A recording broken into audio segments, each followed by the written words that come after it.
Izin buka doa dulu ya. A'udzubillahi minasyaitonirrajim. Bismillahirrahmanirrahim. Rabbi shrah li sadri wa yassir li amri wahlul 'uqdatam min lisani yafqahu qawli. Rabbana zidna ilman warzuqna fahman bi rahmatika ya arhamar rahimin. Subhanaka la ilma lana illa ma 'allamtana innaka antal alimul hakim.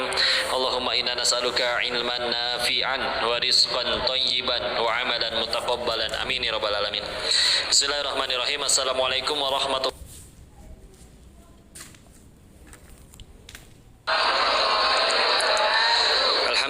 Alhamdulillahirabbil alamin. Alhamdulillahilladzi anzala sakinata fi qulubil mu'minin liyazdadu imana ma'a imanihim. Segala puji hanya kepada Allah atas nikmatnya bisa berkumpul di sini di tempat yang baik, dalam kegiatan yang baik, juga bersama orang-orang yang baik.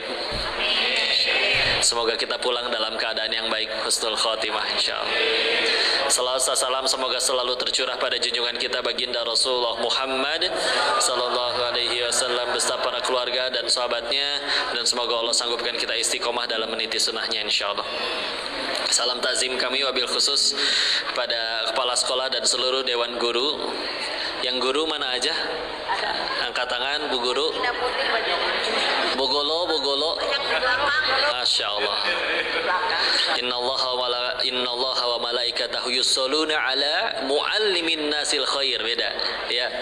Yang kalau ala nabi itu di Al-Ahzab ayat 56. Kalau hadis riwayat Tirmidzi, innallaha wa malaikatahu yusholluna ala muallimin nasil khair. Allah bersolawat dan para malaikatnya bersolawat kepada orang yang mengajarkan kebaikan bagi manusia. Sampai semut di lubangnya dan ikan di lautan semuanya mendoakan. Semoga kita semua bisa jadi pahala jariah bagi para guru-guru kita yang luar biasa ya, insyaallah. Yang alumni yang mana? Yang putih. Alumni ya teh. Ternyata benar ya, dulu ibu pakai seragam SMA lucu. Kebayang kalau sekarang ibu pakai lagi seragam SMA-nya. Tambah lucu kayaknya. Masya Allah, berarti udah bahagia Bu ya. Dan siswa-siswanya mana angkat tangan? Batik ya. Oh ini ini lengkap 10, 11, 12 set? Lengkap ya, Masya Allah. Bismillah. Ini biasanya mah dipisah. Giliran buat alumni atau buat guru-gurunya aja ini disatuin sama siswa-siswanya. Tapi kalau dari judulnya tadi kita fokus ke siswa-siswanya ya. Tadi tentang menyongsong Indonesia Emas tahun kapan? 2045. Berarti berapa lama lagi itu teh? 20 tahun lebih ya. Aslinya mah kalau kita benar-benar udah ngikutin yang dicontohkan oleh Allah dan juga para rasulnya dan para sahabat-sahabatnya, nggak usah nunggu 2045 lah, bakal jadi orang hebat insya Allah. Fakta ya, izin langsung masuk nih, kita langsung ke fakta. Contoh, riwayat hadis itu banyak ya, tapi 67% dari sekian banyak hadis, 67%-nya itu hanya berasal dari 7 orang sahabat. Padahal sahabat Nabi ada banyak. Tapi kalau dirata-ratain ada sekitar 120.000 sahabat. Nah, tapi hadis sekian banyak cuman dari 7 orang aja. 4 dari Mekah, 3 dari Madinah. Ya, yang dari Mekah Abu Hurairah, Aisyah, Ibnu Abbas, Ibnu Umar. Yang dari Madinah Anas bin Malik, Abu Sa'id Al-Khudri, Jabir bin Abdillah. Tuh pemuda ya. 10 sahabat yang dijamin surganya. 7 diantaranya umurnya di bawah 30. 5 diantaranya umurnya di bawah 20, belasan kayak kalian. Masih umur belasan, surganya sudah dijamin Allah dan Rasulnya ya. Khalifah Harun Ar-Rasyid udah jadi khalifah di umur 20 tahun, nikahnya umur 15 ya. Benar. Dan siapa lagi? Imam Asy-Syafi'i punya anak, anaknya pertama kali tanda dewasa laki-laki, tanda dewasanya laki-laki, mohon maaf mimpi basah, suruh bangun, mandi, diajak ke majelis ilmunya, pilih nak wanita yang kamu suka, bapak nikahin hari ini juga. Muhammad Al-Fatih jadi sultan umur 22, udah jadi wali kota umur 15. Ya. Semuanya kalau ditanya jawabannya sama. Kenapa kamu hebat ngikutin apa yang dicontohin oleh Rasulnya? Ya.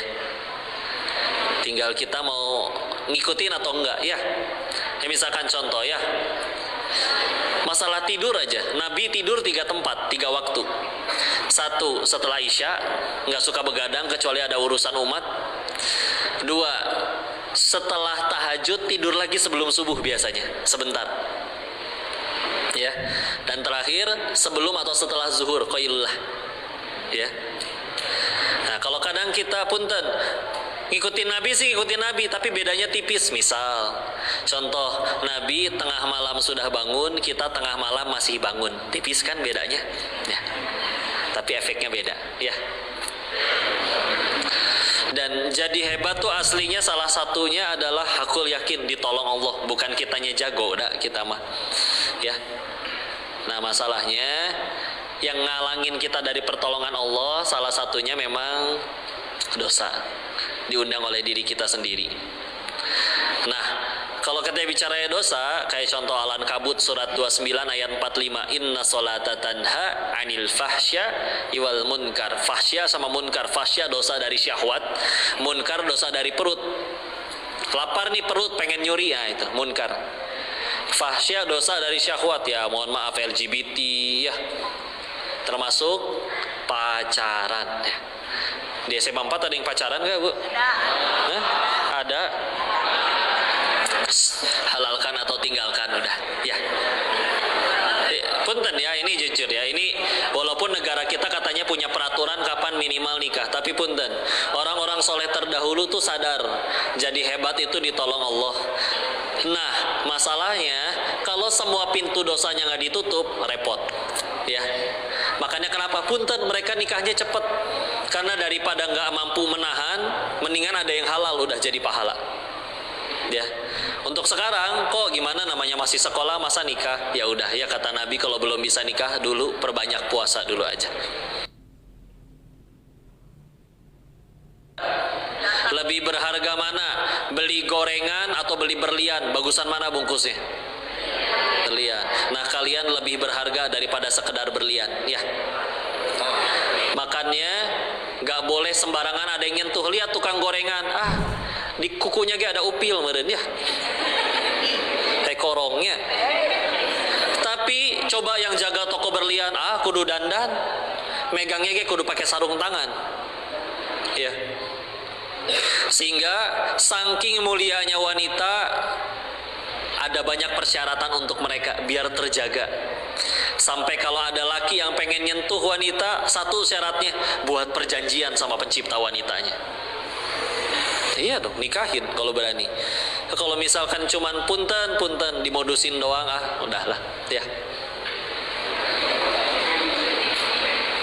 Tertarik lawan jenis wajar.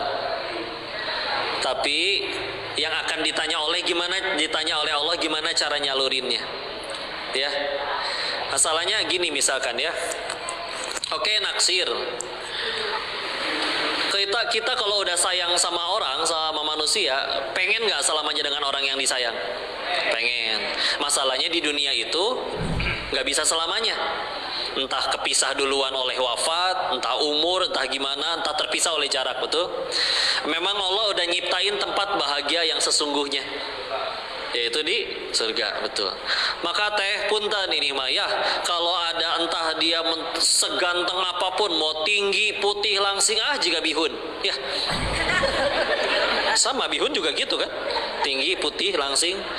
Tapi kalau ngajaknya pacaran, jawab dengan tegas, halalkan atau tinggalkan. Nah. Taruh dulu, yang tepuk tangan yang alumni yang udah pada nikah. Masya Allah. Oh punya anak yang seusia ya. Halalkan atau tinggalkan. Meskipun kalian di DM oleh Song Joong Ki sekalipun, kalau ngajaknya pacaran, punten mang, halalkan atau tinggalkan. Terserah ngerti atau enggak itu orang Koreanya ya. Tapi Mamang Joong Ki dah bogoh misalkan ya, ternyata dia belajar Sunda. Kalau emang suka silakan. Bapak saya di rumah tiap badai Isya, datang dong kalau berani. Ya. Jangan lupa bawa martabak. Kudu modal, ya.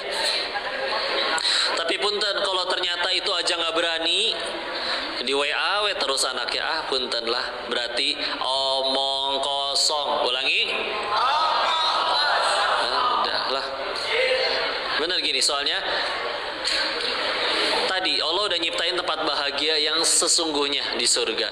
Maka kalau ada yang ngakunya sayang tapi nggak ngajakin ke surga, ngajakinnya malah ke Oyo, naudzubillah ya.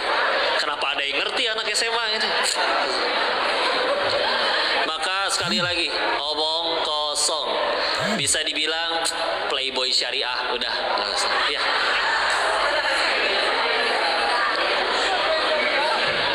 Soleh kok dia kok, kenalnya dari mana? Dari micet, terbalik ya.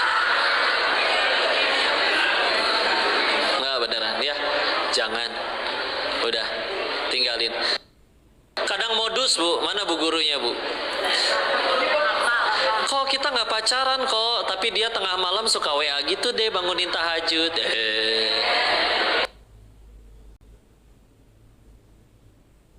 Doang yang di WA. Sok lalaki mah tebar piau berada. Ya, punten ya. Jadi jangan mau. Kadang bilang, kok kami pergi juga nggak pacaran, selalu ke pengajian. Ke pengajian dibonceng juga dihalangin tas biar nggak kena sana. Ya, giliran nyampe pengajian, pematerinya bicara tentang dilarang pacaran. Yang WA laki-lakinya, sabar sayang, ini ujian bagi kita. Culangung ya, pijiden. Naudzubillah. Hati-hati ya. Ingat, di dalam Al-Quran Allah menggunakan langkah itu, dalam bahasa Arab langkah itu kan khittah, tapi itu bentuk tunggal mufrad. Ada bentuk jamaknya, jadi khutuwat. Nah Allah menggunakannya bukan mufrad tapi jamak, khutuwatis syaiton innahu lakum adu mubin. Langkah-langkah syaitan, karena setan tuh sabar. Kalau perlu ini diajak ke kanan dulu, ingetin tahajud dulu aja, ciaelah ya. Udah ada template-nya ya. Kalau udah ada tengah malam ada yang WA, assalamualaikum ukhti, udah kebaca asli ini mah ya. Dia udah punya template, kalau dibales masih ada waktu bagi kita untuk bertahajud ya, elah ya. Yang repot kalau dibales sama ceweknya, iya nih aku juga lagi ruku, itu repot ya, asli. Jangan ya, naudzubillah. Jadi udahlah, jangan, disilah, tutup semua pintu. Kata Allah, inna kaida syaitani kana do'ifa. An-Nisa ayat 76 ya. Sesungguhnya tipu daya syaitan itu lemah. Kapan baru jadi kuat? Kalau diladenin. Kalau diladenin. Contoh ya, ini setan gak suka kita ngaji kayak gini. Gimana cara bagi setan gugurin pahala kita? Apa langsung dibikin kita pulang dari sini ngerampok bang rame-rame? Toko Mas Itali itu dekat Pasar Baru? Enggak, susah ya.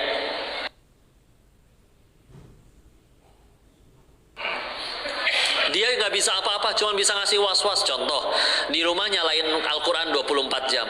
Setan nggak betah, emang dia bisa mencet tombol matiin sendiri?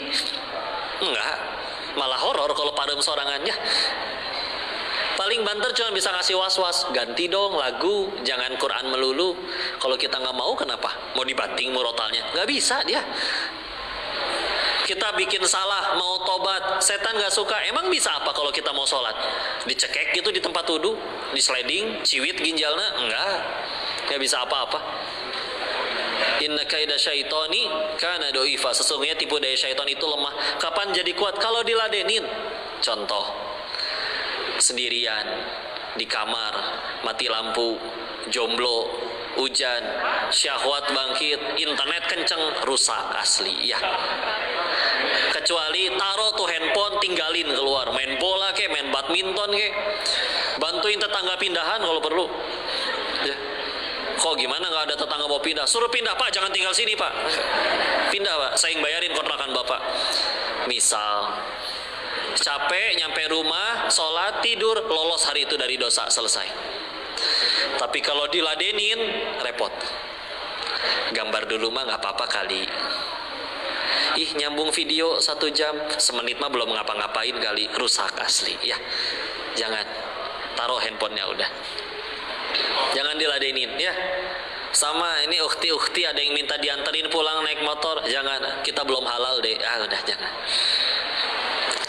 Maka tutup dulu pintu yang itu. Sekarang kita ke Al-Quran. Punten ya. Cara jadi hebat tuh salah satu cara paling gampangnya sederhana. 1, cari masalah. Ulangi. Masalahnya yang positif, tapi jangan Pak Guru, Bu Guru lagi nyebrang ditabrak. Itu bukan nyari masalah ya. Nyari mati lebih tepatnya. Ya.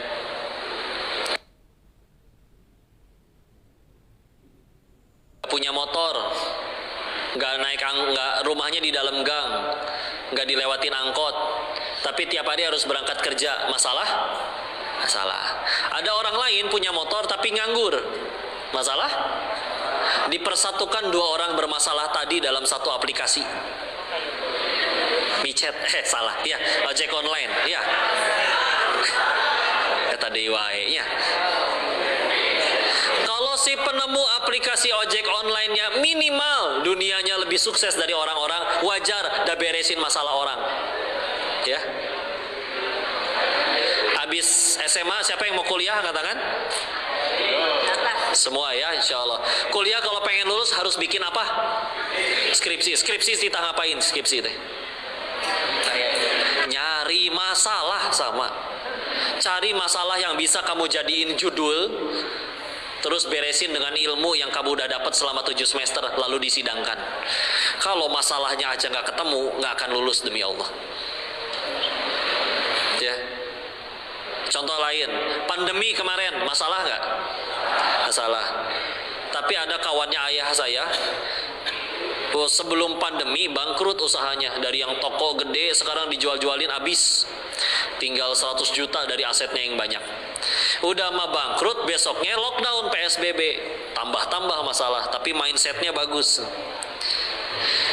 Fa inna ma'al usri yusra, inna ma'al usri yusra. Di balik kesulitan pasti ada kemudahan. 2 kali lagi, nggak mungkin ini nggak jadi kemudahan. Saya tinggal nyediain kok apa yang lagi orang sulit nyari. Dia dorong semua modalnya jadi pengusaha masker pertama di Kota Bogor. Nggak nyampe 6 bulan duit 100 jutanya udah jadi 800 juta. Ada orang yang mau milih, udahlah, ngaco, udah mau bangkrut, isukan pandemi, udah saya ngaco, pasti saya hancur, mendingan mati aja. Tuh, kalah sama, belum ngapa-ngapain udah kalah. Tapi yang dia punya Allah, mindsetnya bagus, yakin, enggak, gara-gara masalah ini saya bisa sukses. Punten ya, karyawan 2, yang satu udah kerja 15 tahun, yang satu baru kerja 6 bulan. Yang 15 tahun, tenggo, masuk jam 9, pulang jam 5, diminta bantuin, nggak mau, bukan kerjaan saya, nggak mau. Karyawan kedua, masuk baru 6 bulan, tapi tiap beres kerjaan dia nyari ada masalah apa yang bisa saya beresin di kantor ini. Sibuk nyari masalah. Kira-kira mana yang lebih duluan naik gaji, naik jabatan? Yang ala kadarnya atau yang nyari masalah? Salah. Jangan alergi dulu sama masalah. Kadang masalah kita tuh ragu duluan sama masalah. PR, ngaco, mendingan mati saya. Padahal gara-gara PR ada yang jadi ngerti. Ya, punten, gimana caranya CR jadi juara main bola kalau nggak latihan lebih banyak dari orang-orang? Etos kerjanya lebih gila itu orang. Latihannya, ya. Banyak videonya dia cerita tentang itu, ya. Efra juga pernah cerita main ke rumahnya. Dia malah diajak latihan, dikira bakal diajak main. Wajar, kalau lebih capek dapat lebih banyak, wajar. Ya, jangan alergi dulu sama masalah. Pak Habibie juga gitu kan? Presiden ketiga Indonesia, sebelum ada beliau, pesawat itu kalau di ketinggian tertentu sayapnya retak, berpotensi jatuh. Saintis, ahli teknologi seplanet bumi nggak ada yang ngerti, beliau doang yang ngerti. Allah titipin ilmunya. Maka coba lihat runtutannya ya. Ada masalah, dicariin solusi. Ada solusi, dianggap punya prestasi. Orang punya prestasi dianggapnya suksesnya dari mana? Masalah. Jangan alergi sama masalah. Jangan alergi. Jalan kalian jadi hebat justru dengan jadi masalah. Sok, ngaku-ngaku, saya pelari paling cepat di SMA Negeri 4, tapi nggak pernah mau ikut lomba lari. Siapa yang percaya? Dah kudu diuji, betul? Betul, ya. Dah, bismillah. Itu dia. Selanjutnya ke Al-Quran, surat Al-Kahfi. Ini hari Jumat ya, disunahin malam Jumat atau hari Jumat baca surat Al-Kahfi, surat ke-18. Ada 4 kisah luar biasa. Koko pengen kisah ketiga antara Nabi Musa sama Nabi Khidir, dari ayat 60 sampai 82. 60 sampai 82. Di situ diceritain Nabi Musa belajar ke Nabi Khidir. Cuman meskipun yang kesebut cuma 2 orang, ternyata berpetualangnya bertiga. Disebut di ayat 60-nya. Wa idz qala Musa li fatahu, berkatalah Musa kepada pemudanya. Jadi Nabi Musa ternyata punya murid yang selalu ikut. Dan dari Al-Fatihah sampai Anas gak disebut nama pemuda itu. Gak disebut. Kudu baca tafsir atau baca hadis baru disebut nama muridnya, yaitu Yusya bin Nun. Yusya bin Nun. Ulama tafsir nemu kayak gini tuh dibahas. Kenapa Allah gak mau nyebut nama pemuda ini meskipun gampang? Sebut aja namanya. Cuman kesebut fatahu, pemudanya, udah. Apa hikmahnya? 1, tafsirannya. Bagi seorang pemuda tidak penting untuk namanya dikenal. 1. Punten ya, bukan berarti viral atau terkenal itu dosa, bukan. Tapi kalau ada pemuda di SMA Negeri 4 yang tiap hari dipikirin cuman gimana caranya viral, live TikTok, mandi lumpur, kasih mawar tampol sendal. Kalian tahu satu mawar teh kalau dirupiahin berapa? 200 perak. Tapi piwir jeding ditampol sendal ya. Ya Allah, kapan kaya ngumpulin 200 perak sampai mau kaya mah jangan lewat TikTok. Korupsi timah mau kaya mah ya. Tapi dah kan kaya doang. Allah nggak ngizinin nikmatin, nggak dapat apa-apa. Belum dosanya, ya. Nggak penting untuk dikenal. Punten ya. Ada itu hikmat yang pertama. Yang keduanya, saya langsung yang keduanya. Kalau pengen tetap memperkenalkan diri, kenalkan diri kalian dengan ini cara kenalin diri paling keren. Dengan ilmu, takwa, dan prestasi. Ulangi. Misal, pernah nggak ketemu orang entah di pasar, entah di mall, itu orang baru turun dari kendaraannya, mingkem, nggak ngomong apa-apa, tapi sekeliling kita yang nyebutin, loh, itu kan itu kan pendiri teknologi ini kan penemu perusahaan ini. Orang yang mingkem, prestasinya yang kenalin siapa dirinya, itu cara kenalin diri paling keren ada. Daripada ada orang yang serba ngaku-ngaku, sekolah teh alus, oh iya saya yang diriin. Muridnya menisaroleh, oh iya saya yang ngajar, nggak enak didengarnya juga, ya. Nggak usah ngaku-ngaku, ya. Masjid ini 50.000 tahun sebelum masjid ini dan orang-orangnya ada, Allah udah tentuin harus ada masjid ini di sini. Sebagian orang dipilih jadi jalan.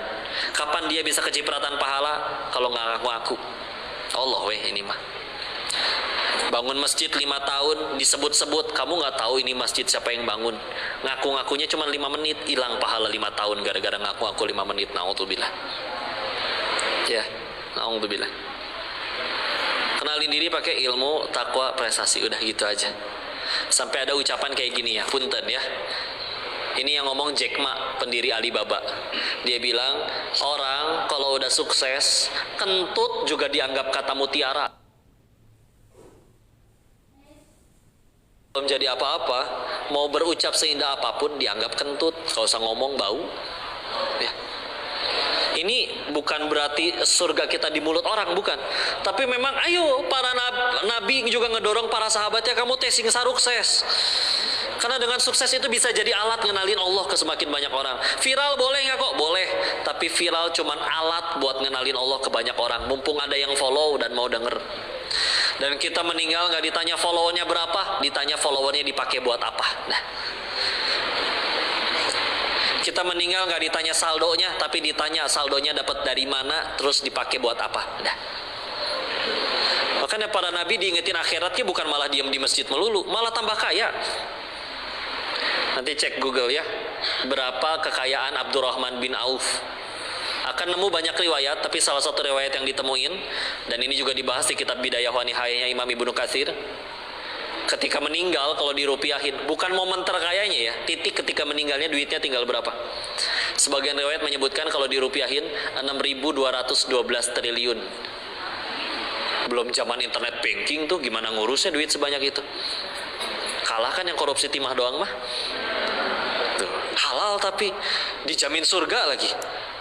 Coba sok ya, udah pakai ilmu, takwa, prestasi, udahlah. Kadang ada orang juga orang serba ngaku-ngaku teh nggak enak, ambekan wae. Pagi-pagi nanya, mah, pa, ada sarapan apa? Nasi kuning deh. Nasi kuning yang di depan, kuningnya ge pucet, tapi pelan-pelan dicemilin abis, kan nyebelin. Gardu Jati macet dikit, marah parah banget di Bandung. Di luar negeri nggak ada di macet-macet kayak gini, padahal keluar negeri juga belum pernah. Ngaku-ngaku dulu ya. Di kelas ngambek. Kalian tuh bisa diem gak sih? Kepala saya mau pecah. Bohong ya. Coba kepala pecah di kelas kan repot. Darah di mana-mana. Bangun tidur ngambek, badan teh remuk, bohong. Coba tulang remuk bu, kumaha hudangna ya. Hiperbola ya, nggak enak didengarnya. Kucing lewat, kucing sekarang teh lucu-lucu ya, kayak singa. Saya jadi inget waktu jalan-jalan ke Singapura, pengen agul ya asli nama ya. Hati-hati lah ya. Jadi dengarnya enak atau enak? Udah buktiin aja pakai prestasi udah. Bungkam dengan prestasi. Cara balas dendam paling baik itu dengan prestasi udah. Anggap ini wasiat ya. Kalau nggak ketemu sama Koko lagi, tolong yang ini diingat. Keras sama diri kalian sekarang. Karena kalau kalian keras sama diri kalian sekarang, dunia datang dengan lembut sama kalian, nyari-nyari. Tapi kalau kita lembek sama diri kita sekarang, yang lain dia tidur, yang lain dia nggak bikin PR, yang lain juga beli kunci jawaban, yang lain di luar juga ada yang bisa beli ijazah. Bapak saya kayak ini. Dunia yang datang dengan keras nanti sama kalian, dengan pahitnya pengangguran. Iya, lulus mah bisa lulus, di Konoha mah bisa beli ijazah kok. Ya. Tapi kalau nggak punya skill, nggak punya nilai, sebulan pecat. Orang tuanya, kepalang sayang mau miara beban, ngasih makan terus. Tapi kalau nggak capek, ya Allah, dunia akan datang dengan keras, dengan diremehin waktu reunian. Keras sama diri kita sekarang. Dunia lembut nyari-nyari kalian. Puntenlah. Kalau nanti salah satu dari diri kalian misalkan udah punya prestasi, nulis buku, sukses apapun segala macam, orang nggak kenal geng ngaku-ngaku. Dulu saya pernah main bola dioper sama dia. Naon gitu doang ya. Kira ente dulurna atau siapa? Dioper ge sakali-kali nah ya. Tapi cuma jadi alat buat ngenalin Allah. Udah bismillah, prestasi. Keras-keras sama diri kita bismillah. Yang lain pada main kok. Saya mah pengen udah tentuin, pokoknya sehari kudu baca buku minimal 1 jam misalkan. Kalau ternyata pengetahuannya lebih banyak daripada teman-temannya, udah wajar. Wajar, nggak apa-apa. Karena punten ya, ada orang yang baru menyadari dirinya punya kekurangan, ada yang harus berantem dulu tuh. Karena salah satu skill paling mahal kalau pengen sukses itu adalah skill untuk mengetahui kekurangan diri sendiri. Coba orang baru tahu kekurangan diri, ada yang harus berantem dulu. Contoh, setahun terakhir saya dipecat 13 kali. Masa 13 perusahaannya salah semua? Akhirnya pas di perusahaan ke-14 baru dia mikir, mungkin saya yang kurang rajin atau punya masalah. Hidup 40 tahun, tiap tahun ganti circle pertemanan, masa semuanya yang jahat? Setelah berantem selama 40 tahun baru sadar, mungkin saya yang harus diperbaiki. Kalau ada orang yang sama orang, itu ilmu yang mahal demi Allah. Ya. Puntenlah, Nabi Adam kan waktu diusir dari surga, kalau bahasa kita makin gini ya, kita lagi di kelas, tahu-tahu ada yang datang ngajak bolos, modok bolos yuk, ikut weh. Ternyata yang ngajak bolos gak ketangkep, yang ditangkep kalian yang diajak. Di depan guru BK ngomong apa coba sok? Bu, saya mah diajak ku seeta, betul? Nabi Adam memang ngomong gitu di hadapan Allah. Ya Allah, pan saya teh nabi, si eta we nu ngajakan orang. Tapi pakai bahasa Arab ya, beliau bukan orang Sunda soalnya ya. Ya Allah, kan kau tahu iblis yang godain saya, kenapa nggak iblis aja yang dihukum? Enggak, tuh nggak alasan kayak gitu. Surat ke-7 Al-A'raf ayat 23. Rabbana zalamna anfusana wa illam taghfir lana wa tarhamna lanakunanna minal khasirin. Wahai Tuhan kami, saya yang zolim. Udah cukup, bukan salah siapa-siapa, saya aja. Dan jika engkau tidak merahmati dan mengampuni kami, kami yang rugi. Udah. Gak mau nyalain setan, setannya malah nyalain Allah. Lihat Al-Hijr ayat 39. Surat 15 ayat 39. Karena engkau yang menjadikan aku sesat ya Allah. Tuh Allah yang disalahin. Allah sih jadiin saya sesat. Jadi salah satu sifat yang mesti kita buang ya. Ada orang yang setiap kali ada masalah sibuk nyari kambing hitam. Masalah di kelas, siapa sih ini yang salah? Begitu dapat yang disalahin, alhamdulillah bukan saya. Tapi sibuk komporin. Emang gitu Pak, dia mah udah sering saya bilangin. Kompor meleduk ya. Dianya tambah soleh enggak, tambah takwa enggak, aduh jangan ya. Saya lihat semua orang soleh tadi, tiap kali ada masalah yang dipikirin bukan siapa yang salah, yang dipikirin gara-gara ini, udah. Kan orang stresnya gara-gara salah fokus bu. Contoh, artis kebuka aibnya selingkuh. Itu geng ketahuan satu selingkuh dari sekian banyak perselingkuhan. Iya kan? Coba muncul rekaman artis selingkuh. Emang muncul 300 video, palingnya satu yang bocor. Padahal bisa jadi kejadiannya nggak cuman satu kali, betul? Tapi stres, karena apa yang dipikirin? Gimana ya caranya endorse saya balik, follower saya kembali, sinetron rame lagi, salah fokus. Karena yang seharusnya lebih dipikirin adalah gimana ya caranya gara-gara ini saya jadi diampuni Allah. Puntenlah, satu dunia cinta kembali tapi dia nggak tobat-tobat, nggak tobat nasuha, kan repot.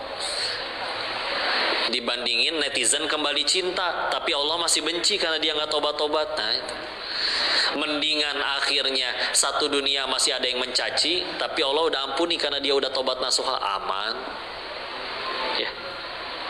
Salah fokus we kita mah ya. So, kenapa lebih mudah bahagia anak-anak kecil TK PAUD daripada kita? Anak kecil mah Pak 5 menit habis benjol sama temennya, gebayaan lagi. Yang berantem ibu ya. Nah kamu teh habis benjol sama dia, kenapa main lagi? Anak kecil mah gampang, udah benjolnya nggak sakit, dia punya mainan yang saya punya, selesai urusan. Pengetahuan orang dewasa sama anak-anak, banyakan siapa ilmunya? Dewasa atau anak-anak? Uangnya anak-anak sama orang dewasa, banyakan dewasa atau anak-anak? Dewasa. Kecuali Rafathar sama Cipung ya, mereka agak beda ya. Kita uang lebih banyak, pengetahuan lebih banyak, kenapa lebih sulit bahagia? Sederhana, anak-anak belum punya pesaing Allah di hatinya. Kita mah ada pesaing, sudah jadi alumni, oh gini ya rasanya punya duit, kaya, enak.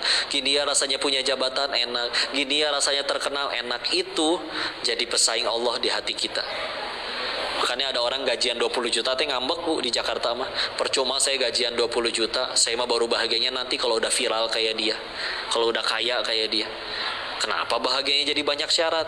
Ibu lahir gak langsung segede gini kan? Ibu pernah orok bu?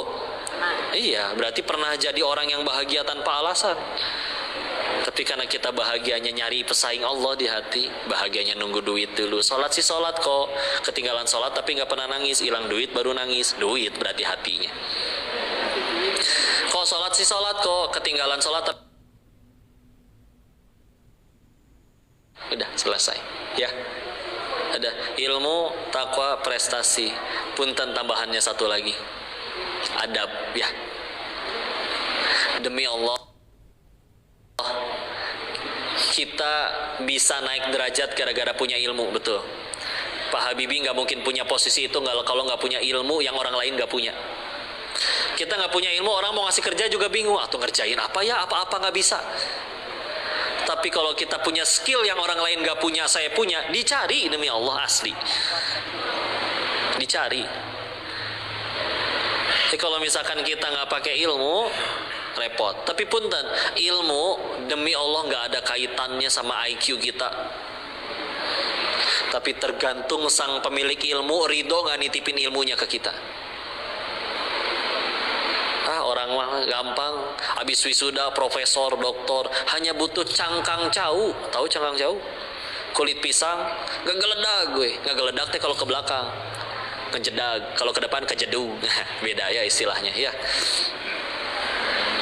Nama sendiri lupa, boro-boro ilmunya. Sekalinya apa? Amnesia ya. Nama sendiri ge poho, hilap. Alhamdulillah ya. Nah, adab adalah salah satu cara paling baik untuk merayu sang pemilik ilmu buat mau nggak ridho nitipin ilmunya ke kita. Punten ya, saya tanya dulu ke yang udah pada punya anak. Yang udah punya anak, yang jomblo.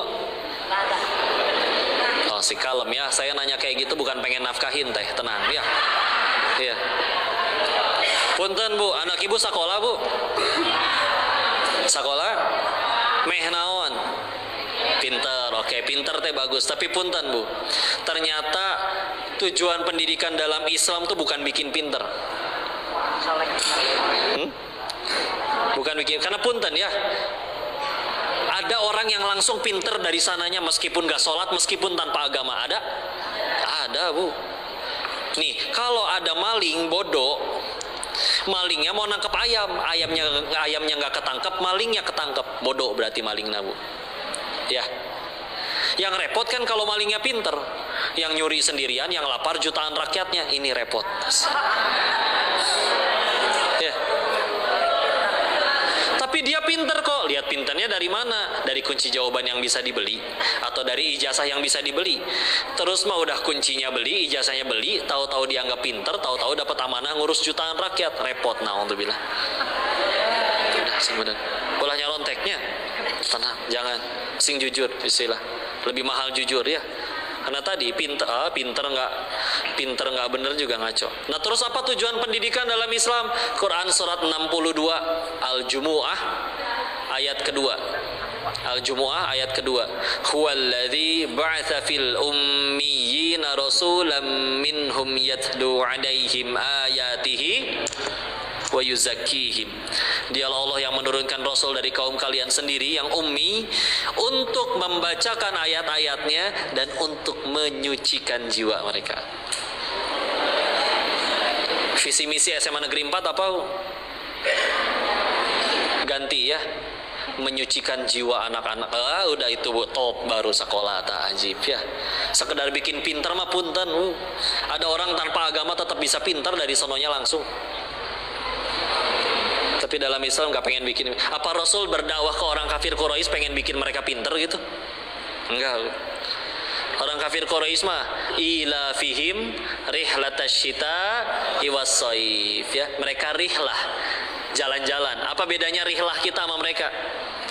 Kita jalan-jalan ngabisin duit, mereka jalan-jalan jadi duit, saking jagonya dagang. Tuh orang Quraisy. Terus Rasul datang kepada mereka pengen bikin mereka pinter gitu. Udah pada pinter, tapi jiwanya belum bersih. Makanya puntenlah, sekedar misalkan IQ atau punya nilai, iya bagus, silakan, pengen bahagia juga. Tapi yang lebih mahal dari itu, jiwa bersih. Punten ya Bu ya. Anak ibu viral, ganteng, tampan, cantik, terkenal, tajir melintir, tiap hari ibu dibeliin iPhone 15 Pro Max, luar biasa ya. Tapi ibu diperlakukan seperti film azab Indosiar, mau? Tuh kan.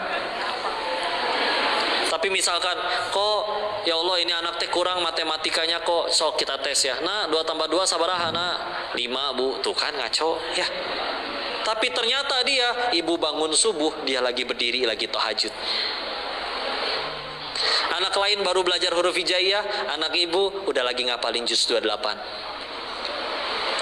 Anak lain suruh bantuin orang tuanya, kudu berantem dulu sama mamanya. Ini malah nanyain, Bu, apa yang bisa saya bantu? Hoyong punya anak kayak gitu, Bu. Bersihin jiwa.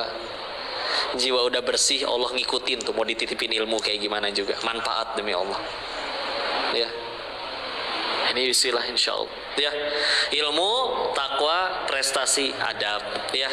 Terakhir, pemuda juga harus galau. Ulangi. Galau. Galaunya tapi yang positif ya. Karena Salahuddin Al-Ayyubi juga pernah galau. Kapan galaunya? Aduh lagi capek ngaji.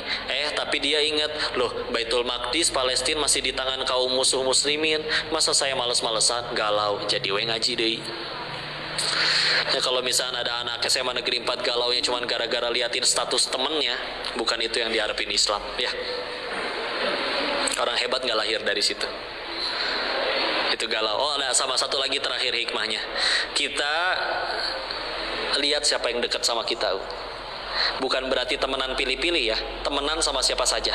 Tapi kalau mendengar nasihat dan mengambil teladan harus milih. Bener dong contoh. Kalau pengen jadi pemain bola, ke siapa belajarnya? Lionel Messi atau Chef Juna? Tuh, apal ya. Ya kan, masuk akal banget kan? Kita pengen jago main bola, ya belajarnya ke pemain bola, masa ke koki? Terus kita pengen sukses nih. Ada manusia yang terlahir, Masya Allah, tersukses di dunia. Paling soleh, paling takwa, bahagia dunia akhirat, jadi manfaat bagi semuanya, mulia sedunia akhirat. Terus kita nggak mau ikutin beliau, terus kita berarti bahagianya ngikutin siapa sejauh ini? Ngarang. Pantesan susah bahagia, cara bahagianya ngarang. Imam Malik bin Anas, gurunya Imam Syafi'i rahimahullah, pernah menasihati, kalau ada yang ingin mencetak generasi jadi hebat, mustahil, nggak usah ngaku-ngaku katanya, kecuali satu doang caranya. Dengan cara apa wahai Imam? Dengan cara sebaik-baiknya manusia mendidik sebaik-baiknya generasi. Siapa sebaik-baiknya manusia? Rasul. Siapa generasi terbaiknya? Yang dibimbing langsung sama Rasul, sahabat. Sejarahnya lengkap. Sepertiga isi Al-Quran teh sejarah kisah Nabi terdahulu. Dan itu ceritanya waktu Nabi lagi di Mekah, 13 tahun lagi dijahatin-jahatinnya, butuh banget wahyu, Allah malah nurunin kisah-kisah Nabi terdahulu. Karena biar jadi petunjuk nih, ada nih yang udah ngejalanin yang pernah kamu lakuin. Itulah sejarah, beda dengan dongeng. Dongeng mah timun mas, ya, kancil mencuri ketimun. Bisa jadi ya ada hikmahnya, tapi belum tentu nyata. Kalau sejarah sudah jelas pasti nyata pernah terjadi, tinggal kita ikutin. Ada istilah, ya, ilmu takwa prestasi. Udah serius ke anak-anaknya udah beres. Nih ibu-ibu gimana bu? Bu, ada ibu-ibu? Udah fokus ke Allah aja ya. Kalau masih mikirin mulut orang capek.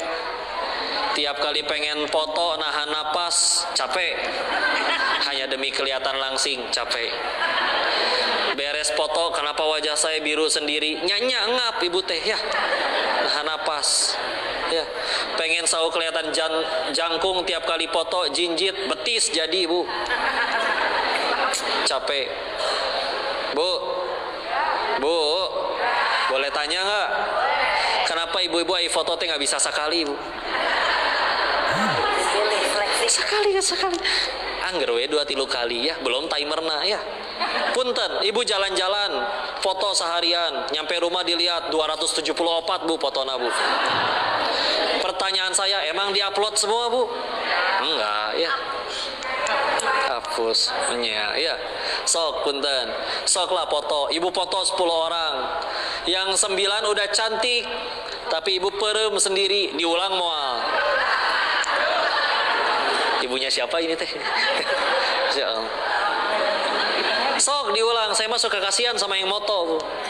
Mas tolong jangan gendut ya. Aku maha tuh bu, kumaha. Kan yang makan banyak ibu, masa yang dimomelin saya? Nggak adil ya. Sok foto diulang. Sekarang yang 9 perem, ibu cantik sendiri, itu kan yang diposting. Egois ya. Itulah ras terkuat di muka bumi, adik-adik. Sen kiri belok kanan, siapa yang salah? Dunia nu salah, Bu. Ibu mah tersalah, Bu, asli. Sok kalau mah sayang, Bu, sok tinggal. Berapa kali ibu-ibu seantero planet bumi sen kiri belok kanan, lebih sering cilaka atau selamat? Selamat. Yang celaka yang belakang, kagok liatin ibu, tau gak? Ke kiri, celek ke kanan, ajibnya. Diomelin galakan dia. Tapi dari para ibu-ibulah terlahir anak yang soleh-soleha, ya. Sesakit-sakitnya lelaki, paling potensi paling sakit cuman patah tulang. Wanita yang lebih sakit dari patah tulang apa, Bu? Melahirkan. Pernah ada dokter bilang ke saya gini, Bu, melahirkan itu 27 kali lipat lebih sakit dari patah tulang. Kalau nggak dibius ya, yang normal. Tapi berapa kali ngelihat ibu-ibu, amit-amit saya emang nggak mau ngelahirin lagi. Jolwet tilu, opat anaknya ya. Hilaf ya. Masya Allah. Tapi kuat. Laki-laki disuruh ngelahirin belum tentu kuat ya, beneran. Perempuan mah kalau udah sayang, bisa segalanya dia lakuin ya. Makanya wanita tuh bisa jadi lebih kuat. Makanya sok lihat gerak film Azab, pemeran utamanya AWWKB. Naikin, jatuhin. Misal, Bu ya. Tapi punten ya, bapak soleh, Pak. Ada peluang bapak soleh, anaknya masih ada yang belum soleh. Sejarah bilang kayak gitu. Nabi Nuh alaihissalam soleh, anaknya kena air bah. Lut juga. Tapi coba ibunya yang udah soleha mah, Bu. Istrinya Imron, Hana, soleha, anaknya Maryam. Maryam soleha, anaknya Nabi, nggak nanggung-nanggung. Khadijah soleha, putrinya Fatimah soleha. Fatimahnya soleha, anak-anaknya Hasan Hussein mual gagal. Karena kadang meskipun ini alhamdulillah bukan kajian parenting ya. Karena memang kalau kajian itu selalu banyakkan ibu-ibunya memang. Saya berusaha husnuzon, Pak. Ini satu suami bawa 3 istri atau gimana, Pak? Ya. Tapi Masya Allah. Dan belum tanda akhir zaman. Tanda akhir zaman itu salah satu cirinya 50 kelahiran, 50-nya perempuan, lelaki 1. 50:1. Di Indonesia masih 1:4 atau 5 perbandingan cewek sama cowoknya. 1:4 ya. Tuh. Ya. Nanti akan ada hari di mana perempuan 50 orang, lelaki 1. Udah mah lelakinya 1, nggak suka sama perempuan lagi. Ngaco lah. Karena kudu ditumpasnya LGBT teh bener-bener ya Allah sing menang hidayahnya. Udahlah ya, mungkin dia lupa bahwa leluhur kita Adam dan Hawa, bukan Adam dan Asep, betul?